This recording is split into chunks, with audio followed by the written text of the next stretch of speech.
안녕하십니까. 네, 비대위원으로서 우리 광주에 출마했었던 박은식입니다. 네, 올해 폴업에서 초대해 주셨는데 개인적으로 우리 함승희 의원님 너무 TV에서 많이 뵙고 그때 당시에 제가 고등학교 그리고 대학교 때 그때 열심히 이제 활동을 많이 하셨었는데 굉장히 인상 깊게 남아 있었습니다. 근데 그분께서 이렇게 초청을 해주신다고 하니까 강연을 하게 되었습니다. 개인적으로 너무 영광입니다. 네, 지금부터 시작해 보겠습니다. 네, 저는 보시다시피 광주에서 초중고 나왔고요. 그리고 서울에 있는 한양의대에 들어가서 이제 내과 전문의하고 또 세브란스 병원에서 소화기 내과 세부 전문의하고 그리고 저 특이한 이력이 있는 게 고려사이버대 법학 경영학이 있는데요. 제가 이제 군부대를 3, 4단 GOP로 갔습니다. 근데 이제 장교들은 보통 이제 출퇴근을 하는데 GOP 장교들은 퇴근이 없어요. 그러니까 한 달에 한 3박 4일 정도밖에 못 나가기 때문에 할 일이 없더라고요. 게임을 해도 질리고 뭐 책 읽어도 질리고 그래가지고 뭔가 좀 증이 나오는 공부를 좀 해보자. 그래서 사이버대를 원래는 역사학과 듣고 싶었는데 역사학은 없더라고요, 사이버대. 그래가지고 공부를 이렇게 해봤었고 그러다 이제 아버님이 좀 이렇게 쓰러지시면서 광주, 제 고향 광주를 이제 다시 찾게 되면서 고향 광주의 현실에 좀 분노하게 되면서 이런 일들을 이제 호남대안포럼이라는 우리 시민단체와 그리고 이제 조중동의 칼럼을 이제 쓰게 되면서 이제 국민의힘 인재영입위원, 비상대책위원 이렇게 했었고요. 원래는 혁신위원장을 제안을 해주셨었습니다. 김기현 전 대표님께서.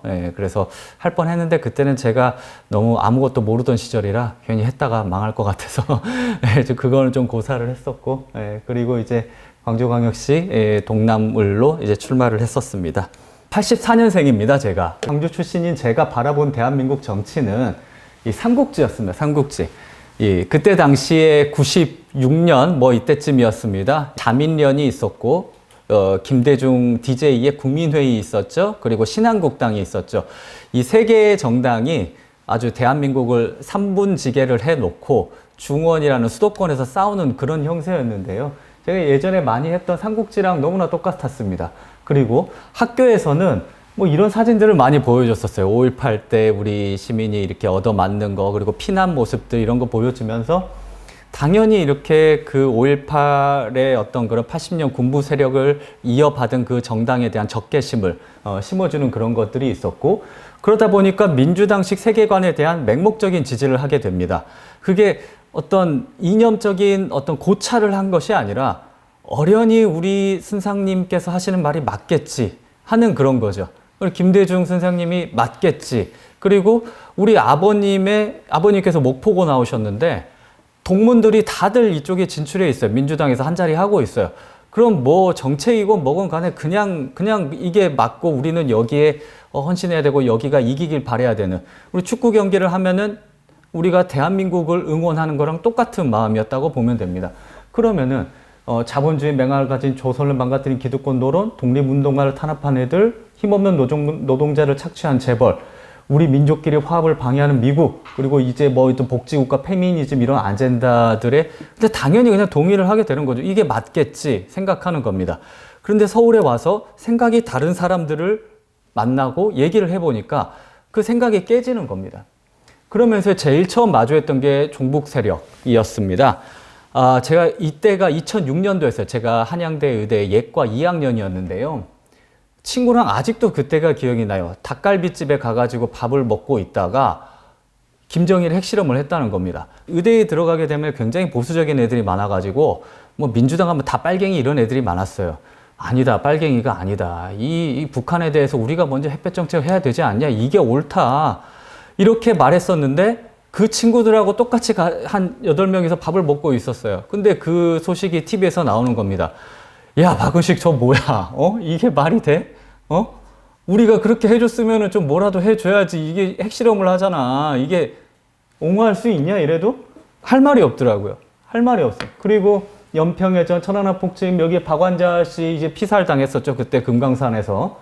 그리고 종북 운동권들은 이런 말들을 너무 쉽게 합니다. 김일성 수령을 유사종교처럼 떠받드는 거는 맞지만 뭐 유교 사회주의적인 가족주의적인 나라다. 북한은 뭐 이렇게 평가를 하고 임수경 아주 유명하죠. 그리고 북한에 갔다 온 그러면서 이제 탈북자들한테 이런 망언을 쏟아냅니다. 어디 근본도 없는 탈북자 자식들이 굴러와가지고 국회의원한테 개겨 뭐 이런 말들을 이렇게 하는 거죠. 이런 말들을 보면서 도대체 얘네는 왜 그러나? 왜 그렇게 북한이 잘못해도 그렇게까지 이렇게 감싸고 도나? 그런 것들을 살펴보면은 여기까지 흘러가게 됩니다. 해방 전후사의 인식이라는 그런 최전사라고 하죠.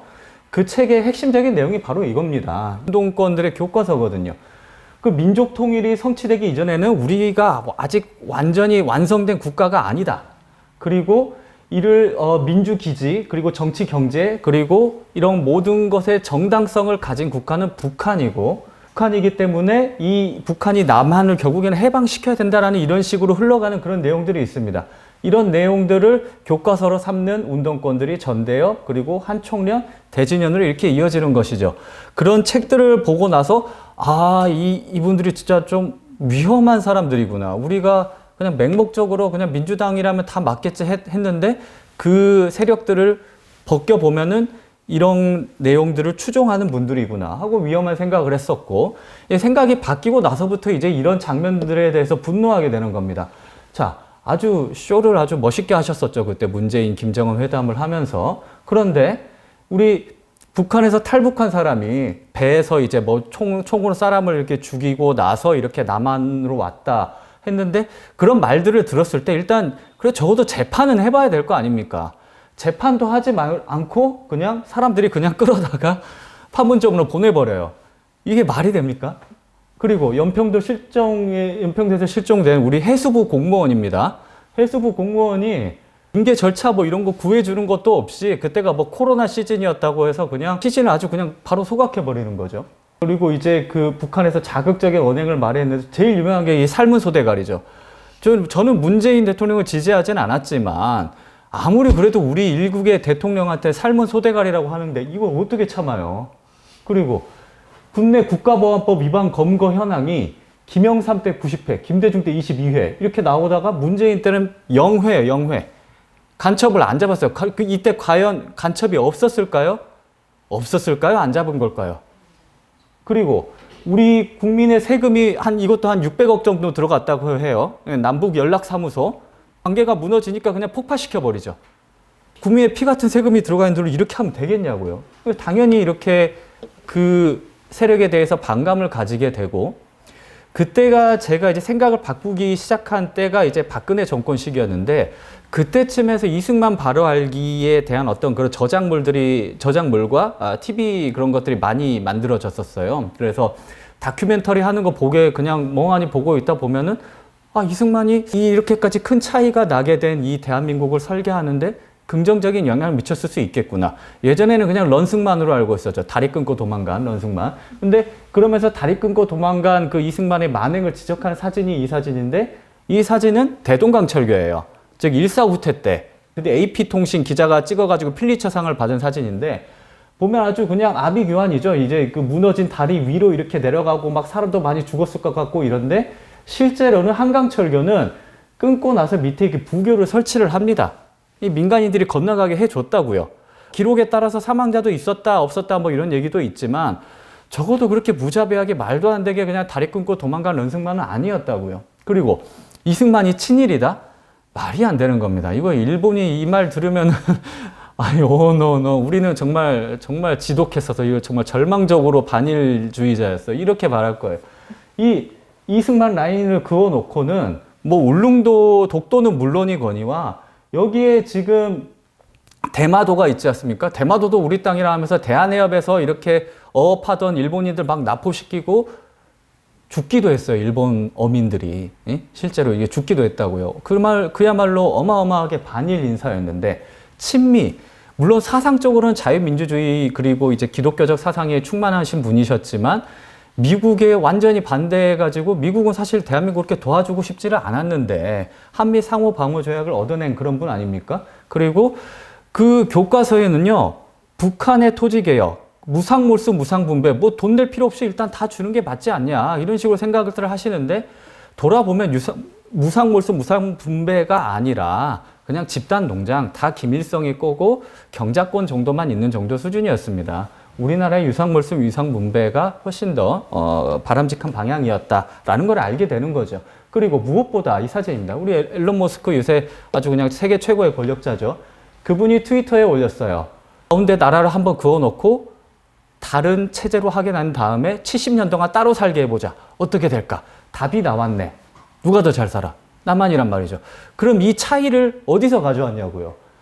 그때 당시에 우리가 이제 1945년도에 독립했을 때 동아일보, 아주 그때 당시에 제일 유력한 일간지입니다. 거기서 이제 여론조사를 해요. 찬성하는 것. 우리나라가 어느 방향으로 갔으면 좋겠냐. 뭔지, 민중들이 잘 뭔지 모르지만 그래도 내가 뭐 일하지 않아도 뭔가 좀 이렇게 막 다 떨어질 것 같고, 뭐 계급도 없고, 뭐 이런 세상을 바랬기 때문에 사회주의, 공산주의 이렇게 합치면 거의 80%가 지지를 하고 있었다고요. 그런데 이승만 대통령은 이 공산화된 나라, 이 어마어마한 지금 소련과 지금 공산국가들의 어떤 그런 공격을 물리치고 반도 끄트머리에서 지켜냈단 말이죠. 이거를 전쟁을 일으켰다, 막 이런 문제가 아니라 그때 당시에 우리 공산화를 지켜냈다라는 그런 측면을 좀 봐야 된다는 겁니다. 그리고 이 남침에 있어서 후정주의 이론에 입각해서 우리랑 미국이 북한을 자극해서 쳐들어오게 만들었다. 이념들이 유행을 했었는데 아니에요. 나중에 이제 소련이 망하고 나서 문서들을 보면은 이미 북한은 이미 정권을 다 만들어 놓고 스탈린한테 좀 군대 좀 빌려주세요. 탱크 좀 빌려주세요. 이렇게 한 기록들이 다 나와 있습니다. 근데 아직도 이런 황연필 같은 이 역사 강의하시는 분들은 미국이 연출 갖고 시나리오를 다 짠 그런 전쟁이다. 이런 식으로 말을 하죠. 얼마나 악의적입니까? 그리고 박정희의 재발견. 제가 본과 1학년 때 기생충학 시간을 처음으로 이제 배워요. 기생충학에 대해서. 근데 그 기생충이 퇴치되는 그런 역사를 배우는 겁니다. 우리나라 보건의학의 역사를 배우는데 예전에는 밥 먹고 똥을 싸면은 그 밑으로 물이 다 스며들죠. 그리고 그 물을 그대로 우물물로 퍼먹어요.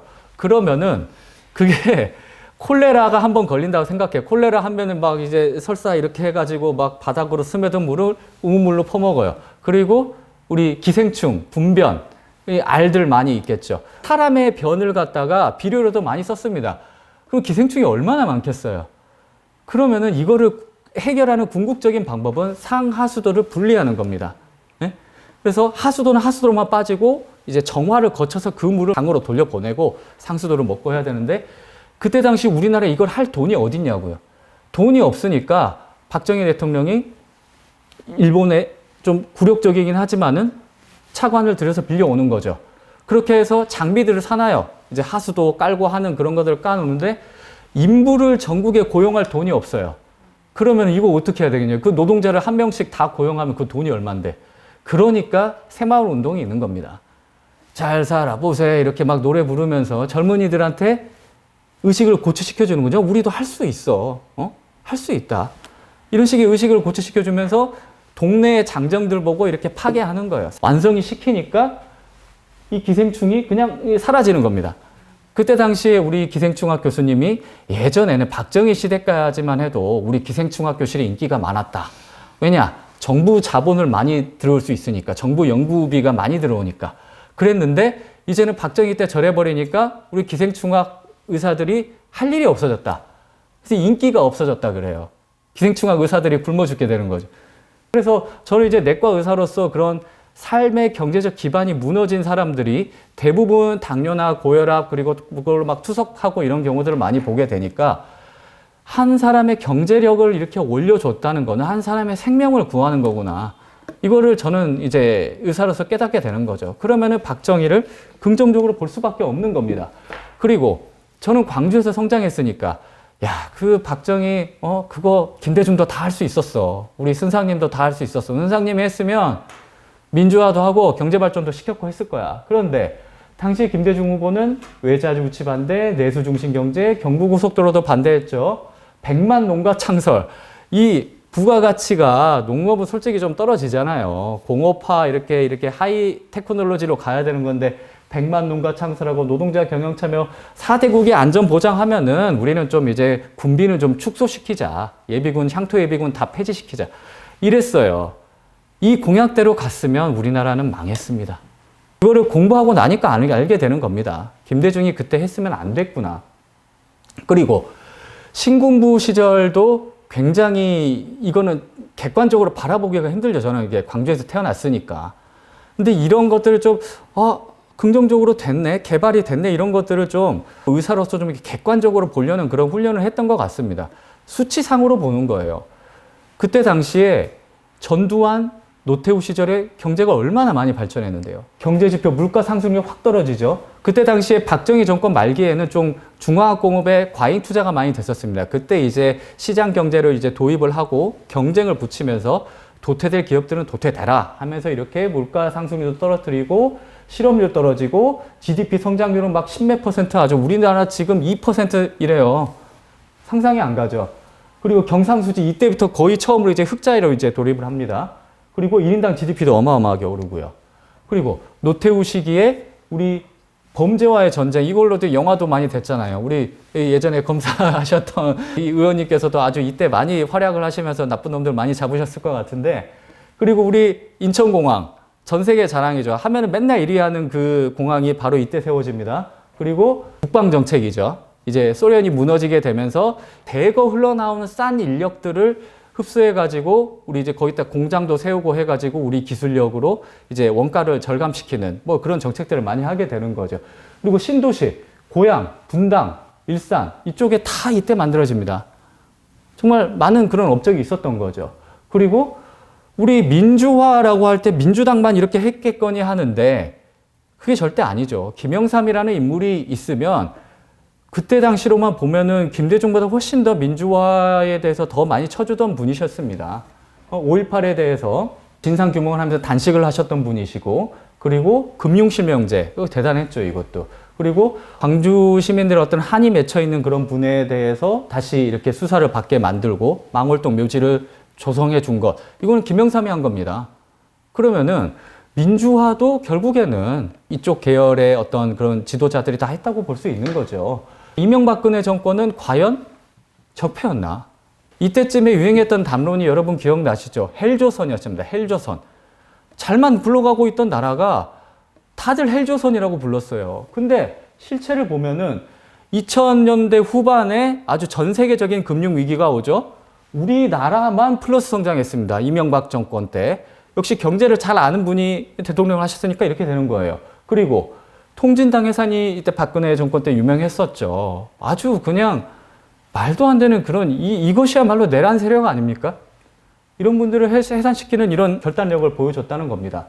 그리고 제가 의대생과 의사의 경험으로 봤을 때도 민주노총 그리고 그쪽과 관련된 그런 노조에서 주장하는 것들이 돈보다 생명을이에요. 근데 제가 실질적으로 이제 의사로서 활동을 해보면은 생명도 돈이 있어야 지킬 수가 있습니다.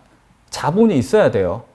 우리가 만약에 저기 뭐 현대 아산병원 그리고 삼성 서울병원 이런 병원들이 지어지지 않았더라면 우리나라 의학은 그렇게 수준이 높아지지 않았을 거예요.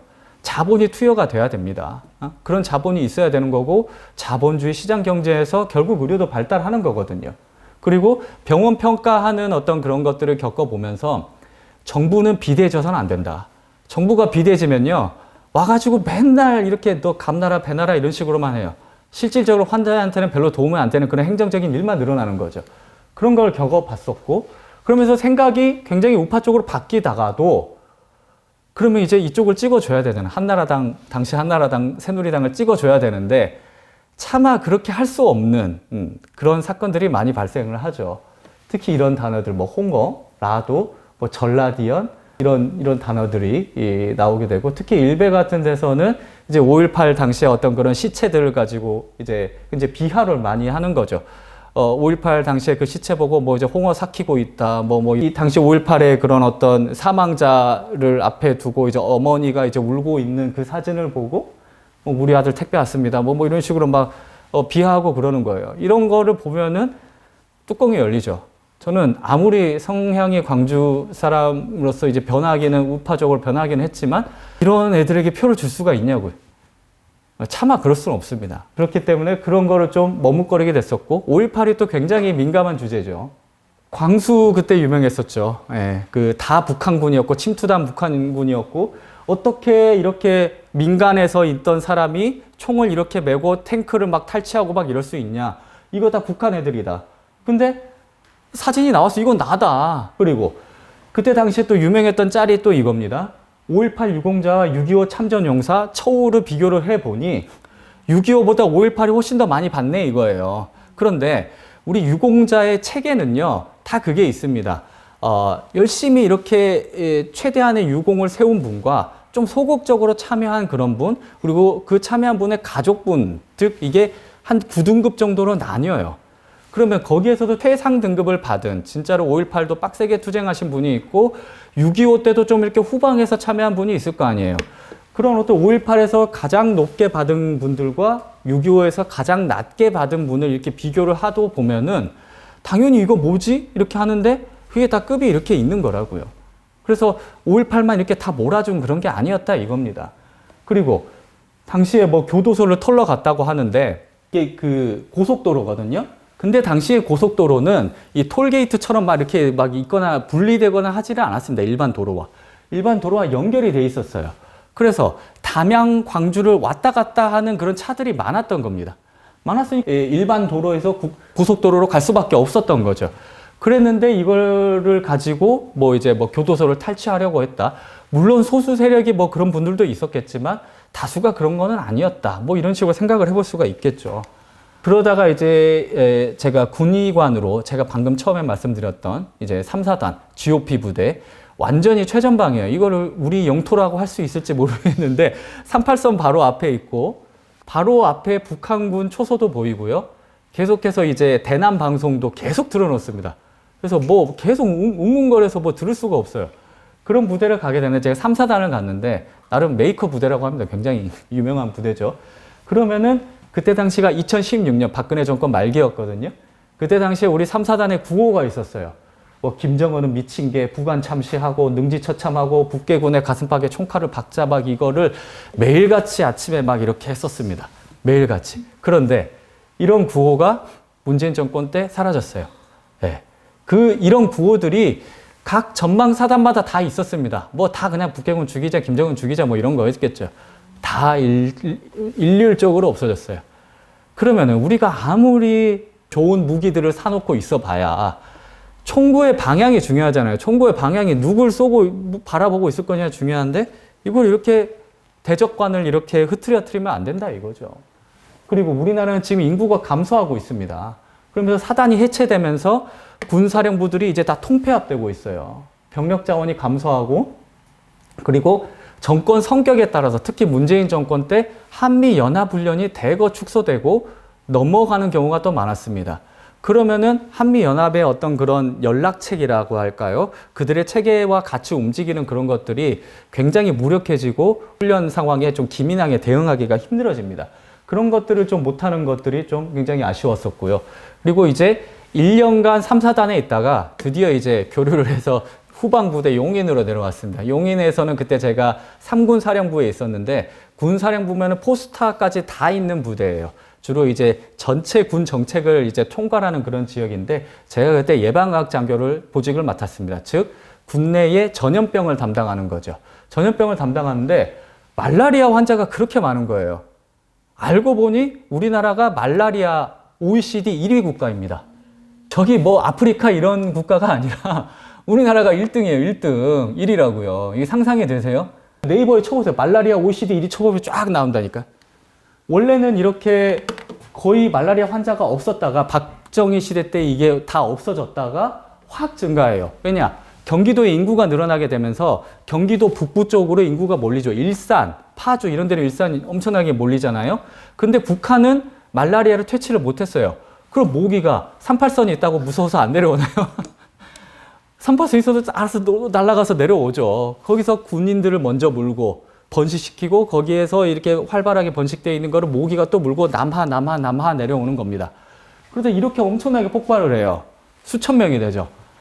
그리고 나서 이제 큰일 났다 해가지고 전방부대 군인들한테 예방약을 먹여요. 예방약이 별거 없습니다. 기존 치료약을 저용량으로 5월부터 15월까지 계속 먹여요. 데일리로. 매일매일. 그렇게 해가지고 겨우 몸으로 육탄 방어를 하는 거예요. 우리 군인들이. 그렇게 해도 환자들이 어느 정도는 있겠죠. 그러니까 국내 말라리아 헌혈 제한 지역이 생겨요. 당신의 피에 말라리아가 있을 수 있으니까 파주, 김포 이런 데는 내가 아무리 숭고한 목적으로다가 이렇게 이렇게 인류애를 담아서 헌혈을 하고 싶어도 당신은 말라리아 감염될 수 있기 때문에 헌혈도 못해요. 그런 정도라고요. 우리나라가 이게 OECD 1위라니까. 전방 군 장병이 수년째 부작용이 심한 이런 약들을 먹고 있습니다. 이런 현실을 보고 되는 거예요. 그때 당시에 또 이제 오청성이 이 북한에서 내려오다가 총 맞고 이렇게 난리 났었죠. 수술하고 보니까 이 기생충이 또 드글드글했죠.